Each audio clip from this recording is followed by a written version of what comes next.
औज़ुबिल्लाहिमिनश्शैतानिर्रजीम बिस्मिल्लाहिर्रहमानिर्रहीम। ये 10th का चैप्टर नंबर 14 चल रहा है द एटमॉस्फेयर। हमारी ज़मीन के गिर्द जो गैसों का गिलाफ है उसको एटमॉस्फेयर कहते हैं।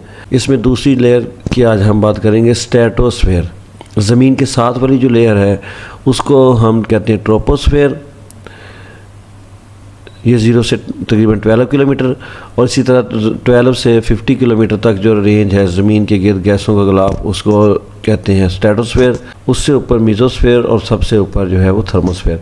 तो ज़मीन से जैसे जैसे ऊपर की तरफ जाते हैं तो ये जो है वो गैसों के गिलाफ को 4 हिस्सों में डिवाइड किया गया है, ट्रोपोस्फेयर, स्ट्रेटोस्फेयर, मीज़ोस्फेयर और थर्मोस्फेयर।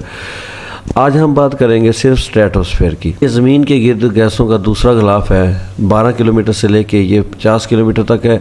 इसमें टेम्परेचर जो है -58 से बढ़ के 2 डिग्री सेंटीग्रेड तक इंक्रीज़ होता है। इसकी वजह जो है टेम्परेचर के इंक्रीज़ होने की वो है ओजोन लेयर। अल्लाह ताला ने इस हिस्से में एक जो है वो लेयर रखी है, एक फ़िल्टर रखा हुआ है जो सूरज से आने वाली रेडिएशन को जो है वो हम तक नहीं पहुंचने देता। ये देखिए मेरा बेटा, ये हमारी अर्थ है और इसके ऊपर स्ट्रेटोस्फेयर के अंदर तकरीबन 25 से 30 किलोमीटर तक, 25 से 30 किलोमीटर तक ये देखें एक लेयर अल्लाह ताला ने बनाई हुई है ओजोन की, O3 की फॉर्म में। ये सूरज से आने वाली अल्ट्रा वायलेट रेडिएशन को हमारी ज़मीन तक नहीं पहुंचने देती, तो लिहाजा हमारी ज़मीन को जो है वो सेफ रखती हैं अल्ट्रा वायलेट रेडिएशन से। कौन सी लेयर? Ozone layer. ये जो स्ट्रेटोस्फेयर है इसके ऊपर वाले हिस्से में सूरज की रेडिएशन ज़्यादा पड़ती हैं, जिसकी वजह से ये ओजोन लेयर का ऊपर वाला हिस्सा जो है इसमें टेम्परेचर इंक्रीज़ हो जाता है रेडिएशन जज़ब करके अल्ट्रावायलेट, और ये डिकम्पोज होना शुरू हो जाता है। कैसे डिकम्पोज होता है? O3O के साथ मिल के 2O2 यानी डिकम्पोज होकर O2 में कन्वर्ट हो जाती है ऑक्सीजन। O3 जो है ओजोन है और O2 जो है आम ऑक्सीजन है। तो ये ऊपर वाले हिस्से में ये जो ओजोन टूट रही है और स्ट्रेटोस्फेयर के सेंटर में ओजोन दोबारा बनती जाती है। यही O2 जो है वो O के साथ मिलके दोबारा O3 की शक्ल में फार्मेशन होती जाती है।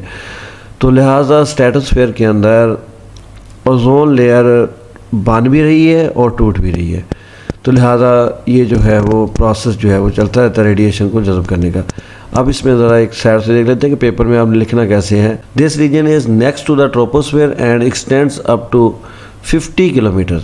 इन this region temperature rises gradually up to 2 degree centigrade, -58 से बढ़ के 2 डिग्री सेंटीग्रेड तक हो जाता है। वजह क्या है? The presence of ozone layer in this region is responsible for the rise of temperature in the stratosphere. Within this region, temperature increases as altitude increases, such as lower layer temperature is about -58 degree centigrade and upper layer is about 2 degree centigrade. कहता है कि इस हिस्से में ozone layer जो है इसकी वजह से टेम्परेचर जो है वो इंक्रीज़ होता है। लोअर हिस्से में -58 डिग्री सेंटीग्रेड और हायर हिस्से में 2 डिग्री सेंटीग्रेड। जैसे जैसे स्ट्रेटोस्फेयर में हम ऊपर की तरफ जाते हैं तो टेम्परेचर इंक्रीज होता जाता है।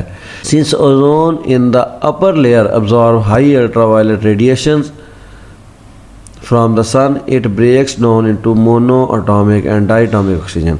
ऊपर वाले हिस्से में स्ट्रेटोस्फेयर में ओजोन जो है वो टूट के O2 और O में कन्वर्ट हो जाती है, एटॉमिक ऑक्सीजन और मॉलिक्यूलर ऑक्सीजन में। The mid stratosphere has less ultraviolet light passing through it. Here O and O2 यानी atomic oxygen and molecular oxygen recombine to form ozone, which is an exothermic reaction. तो mid stratosphere में O2 O के साथ मिलके दोबारा O3 बना रही है। लिहाजा ऊपर वाले हिस्से में ओजोन जो है स्ट्रेटोस्फेयर के ऊपर वाले हिस्से में टूट रही है और दरमियान वाले हिस्से में बनती जा रही है, तो इसकी मकदार कांस्टेंट रहती है। Ozone formation in this region results in formation of ozone layer. इस हिस्से में ओजोन का बनना जो है वो असल में ओजोन लेयर का बनना है।